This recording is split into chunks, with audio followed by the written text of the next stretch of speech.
Good day everyone. For today's video, you will learn how to draw a pattern for sleepwear. So to start, these are the things needed. We have the pattern paper, French curve, carbon paper, scissors, hip curve, ruler, tape measure, and markers for front and back.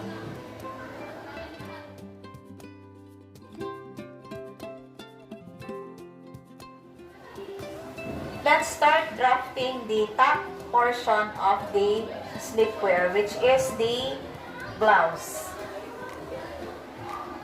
So from the left edge of your pattern paper, measure 3/4 inch for the button placket.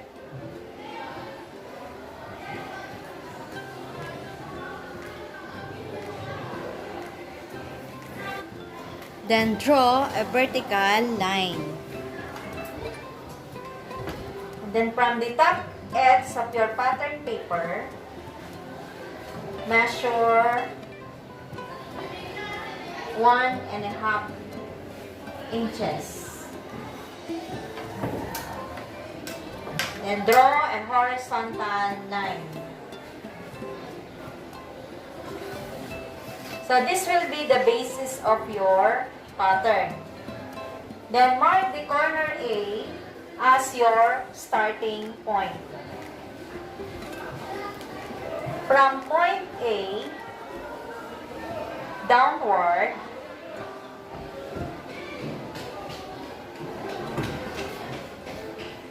measure the length of your blouse. Example, length is 25 inches.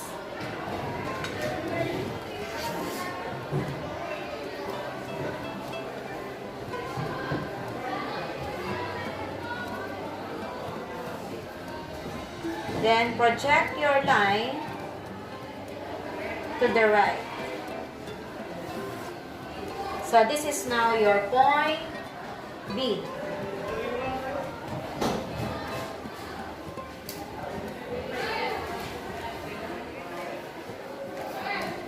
Then from point A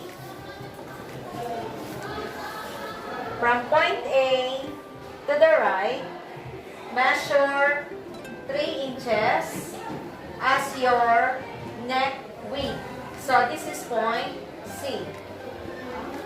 Then from point A also to the right, get 1/2 of the shoulder. Shoulder divided by 2. Example, shoulder is 16 divided by 2, so that is 8 inches. So this is now your point D. From point D downward, measure 1.5 inches to get point E.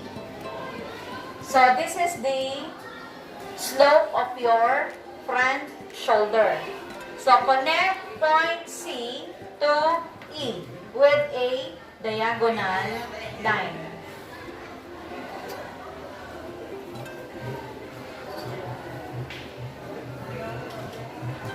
Then from point C, to get the neck depth, use 7 inches.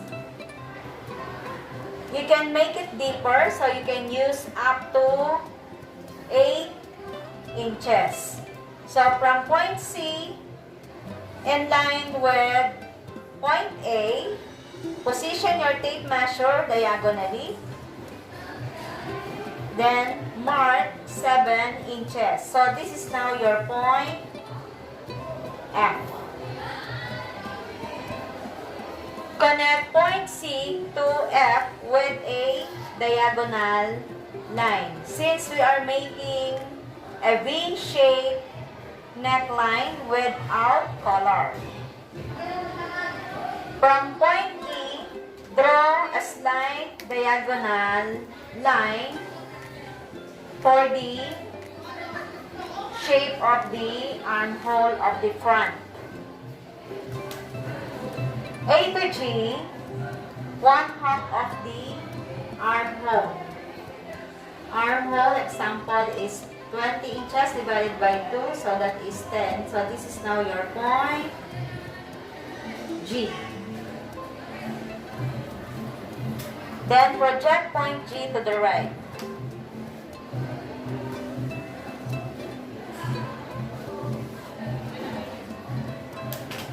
From point G to the right, use the bust measurement. So bust divided by 4. Sample,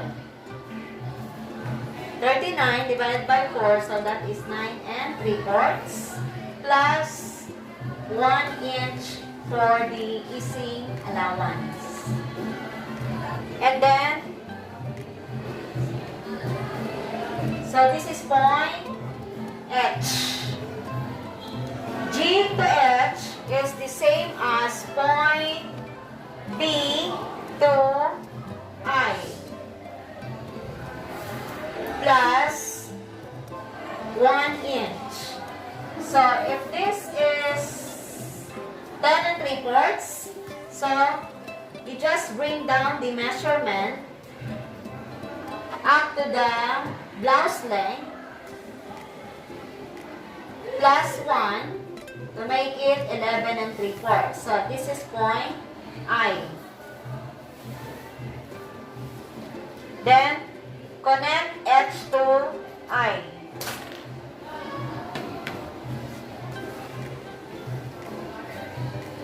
Using hip curve.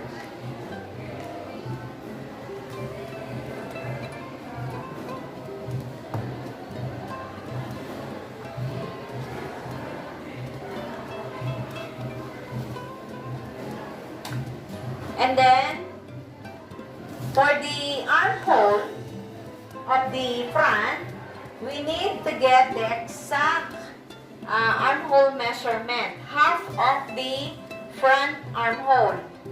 So example, armhole is 20 inches, so that is 10. 20 divided by 2, so that is 10 inches. So from point E, use your tape measure until you get the half of the front armhole. So shape it like a French curve. And then mark it up to the half of your armhole. So you just extend your line upward. Since this is the measurement of front armhole. And then shape it using French curve.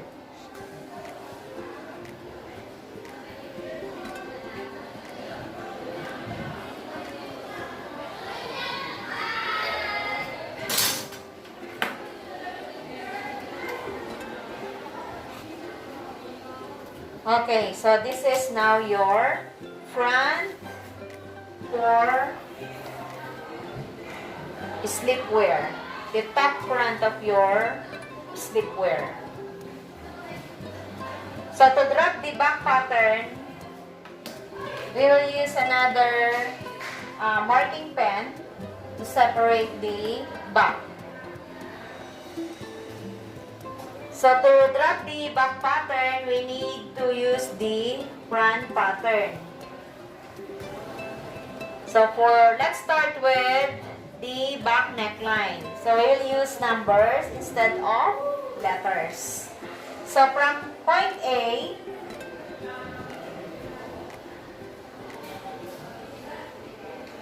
downward, measure 1 1/4 to get point 1. Then project point 1 to the right.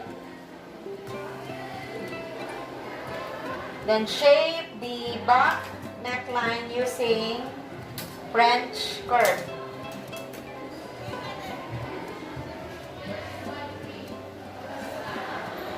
Then for the slope of the back pattern, move 1/2 inch upward to get point 2. Then connect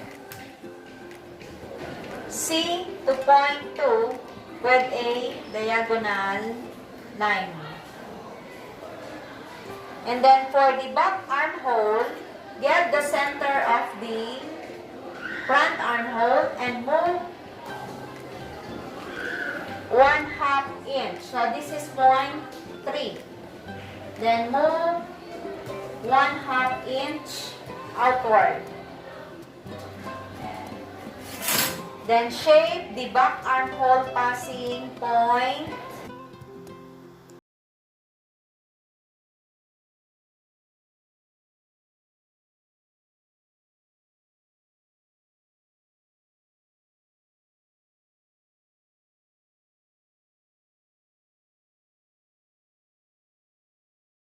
So let us transfer the pattern for the back on another sheet of pattern paper. So we will use a carbon paper to transfer the back pattern.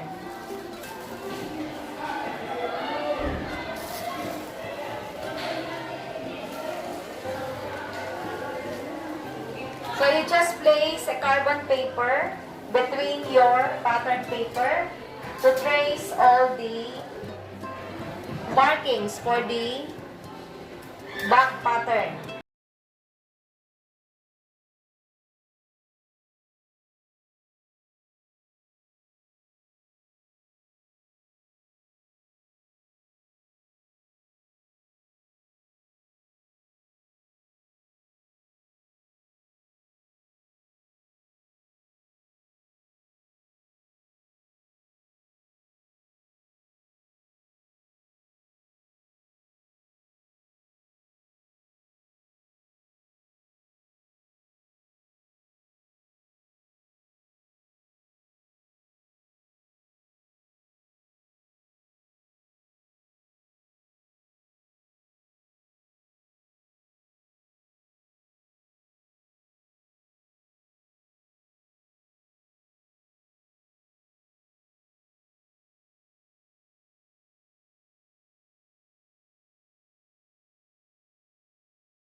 Here is the pattern for the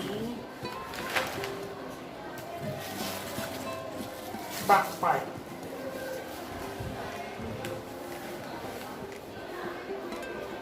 Back pattern.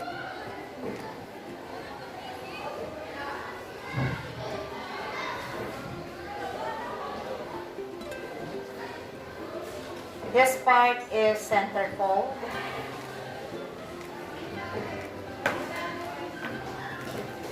And this part is the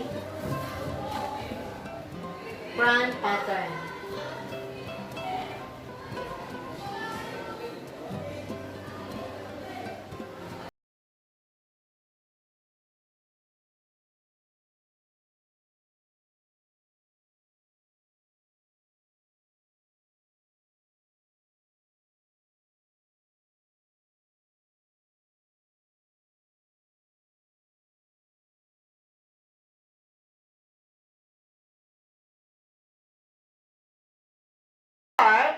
Prepare a piece of pattern paper with a center fold. Then mark it center fold. From top portion of your pattern, about 1 ruler, draw a horizontal line and mark the corner A as your starting point. From point A to get point B, use the sleeve length. Sleeve length is 8 inches, so this is point B. Mark also on the other side to make your line straight. Then project point B to the right. Then to get point C,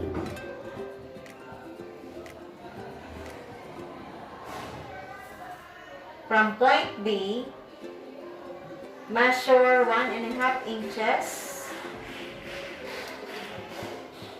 Also on the other side, and then connect.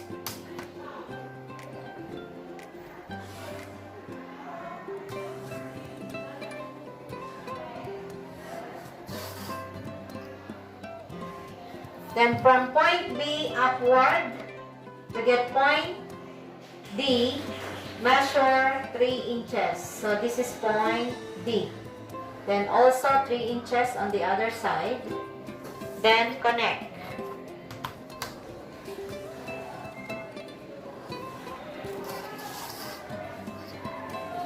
B to C is the sleeve hem fold. And then from point B, use 1/2 of the arm girth. Example, arm girth is 14 inches divided by 2, so that is 7 inches. So this is point E.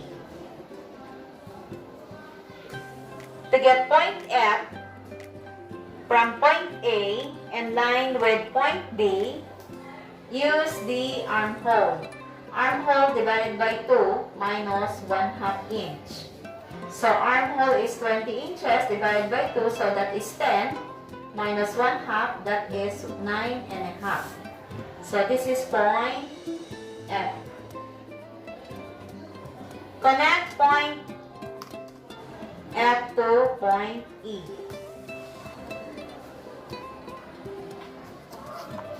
Then connect point A to point F.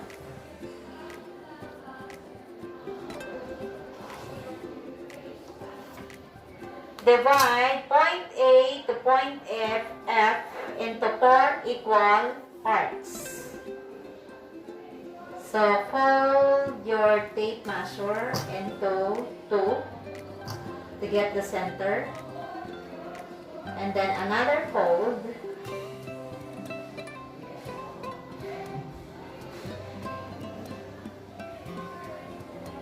To mark the 4 parts. So mark it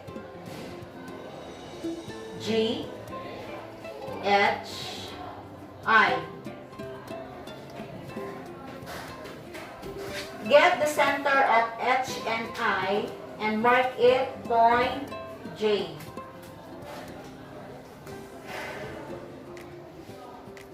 From point G upward, measure 5/8 inch. To locate point K. And then from point H upward, measure 3/8 inch to locate point L.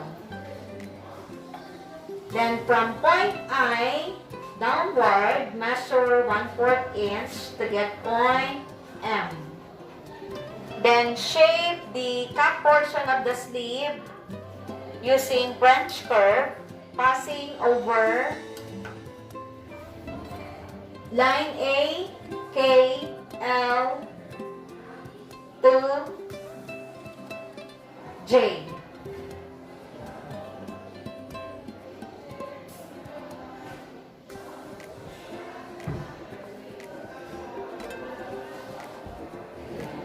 And then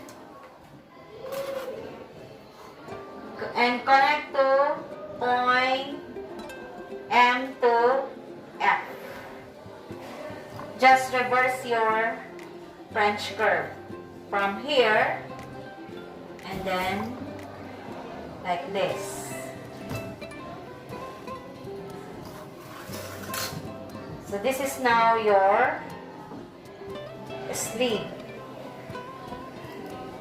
Basic sleeve. Pattern.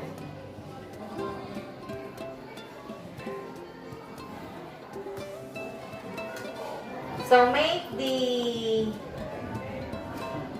front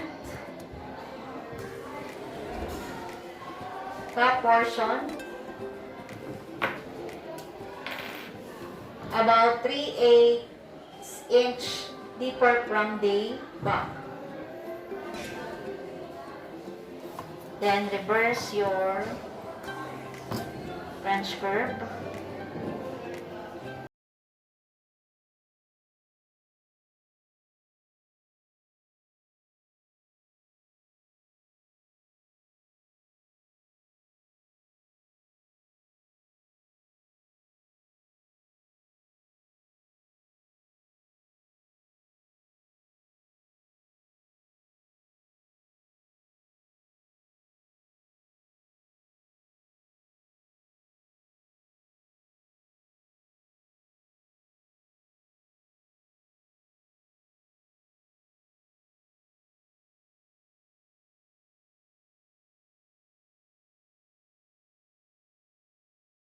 One and a half inches. Then draw a horizontal line.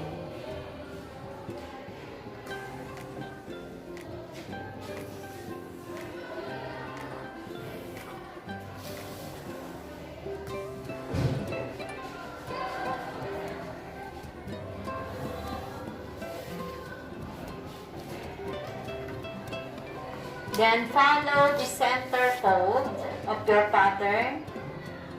Then draw a vertical line.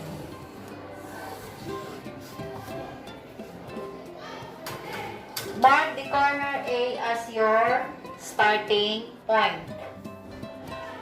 From point A, use the crotch measurement plus 1 inch. So crotch is 10 inches plus 1 inch, that is 11 inches. So this is point B. Measure also on both sides to make your line straight. So this is your crotch line.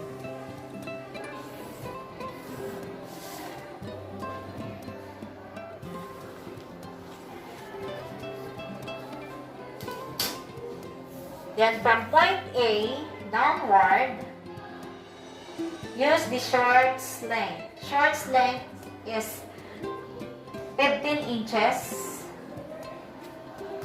to get point C. Also, measure on the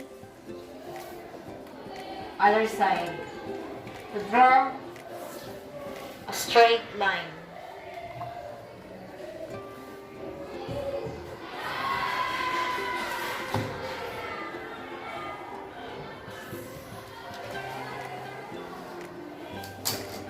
Then for the hemline fold, use 1.5 inches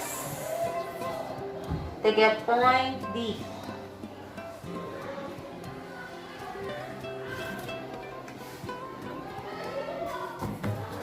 Then connect the points.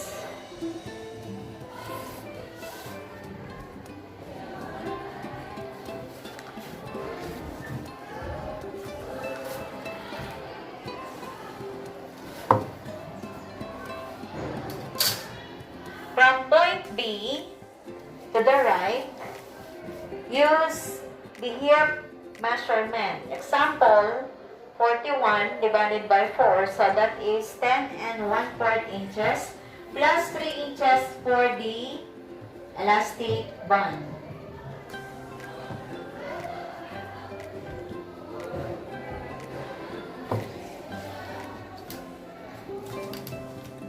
To get point E.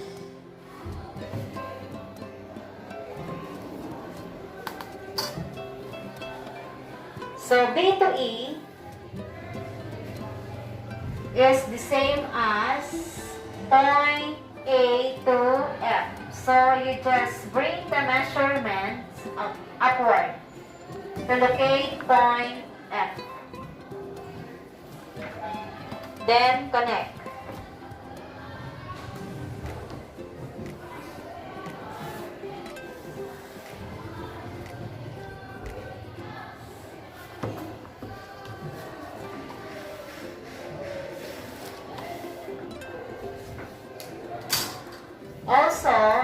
the left side of your pattern, use also 1/4 hips plus 3 inches.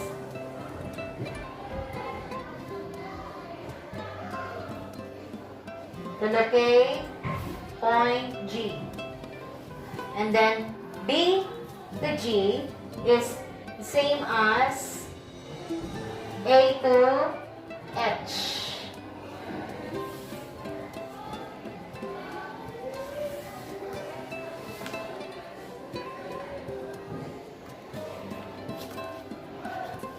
So this is point H.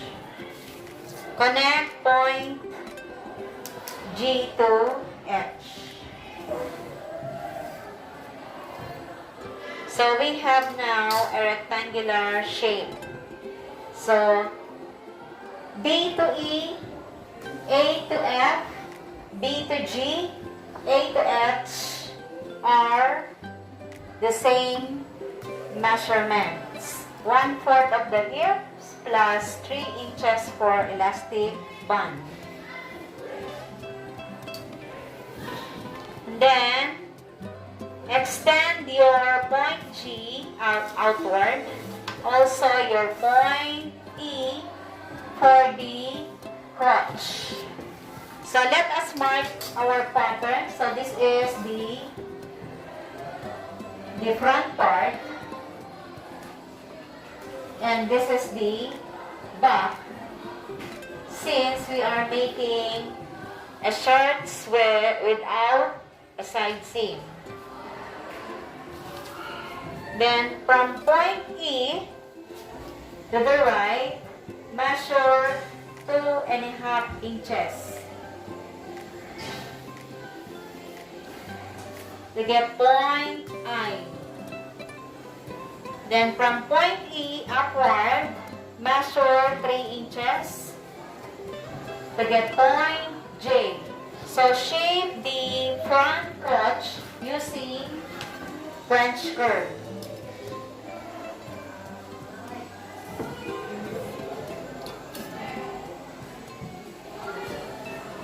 Then for the back crotch, from point G to the left, measure 3.5 inches to get point K. Then from point G to L, measure 3 inches. Then shape the back crotch using French curve by connecting point L to K.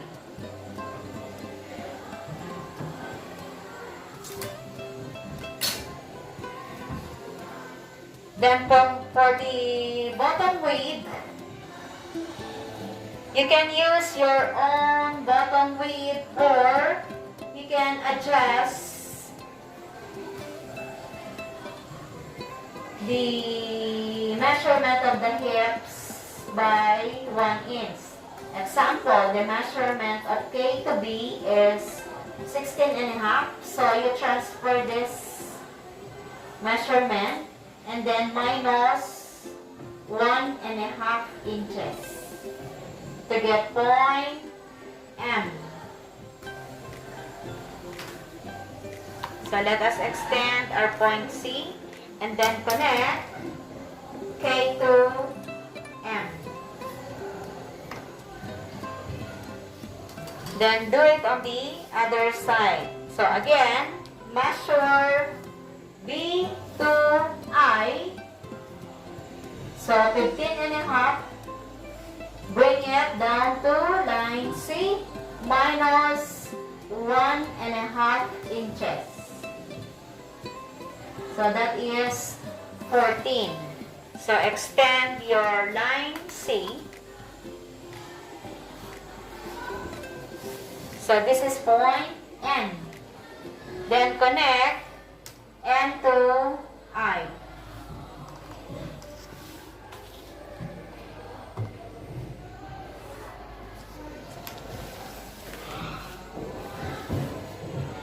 H to the right measure 1/2 inch to get point O. Connect point G to O.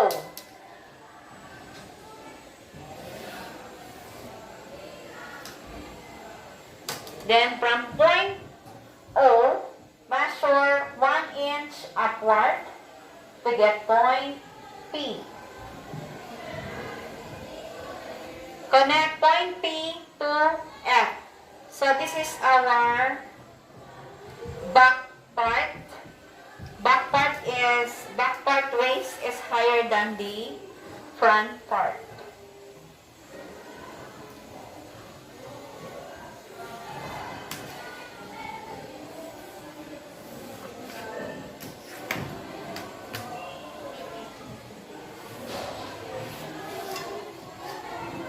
So our shorts pattern is already done.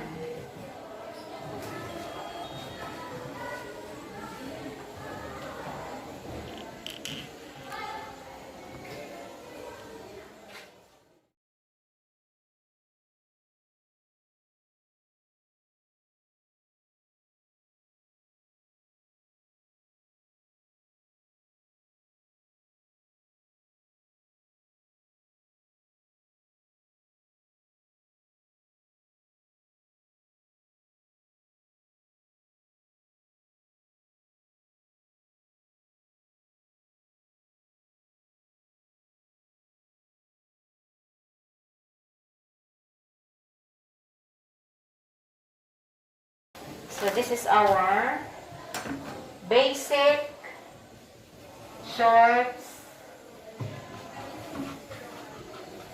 pattern.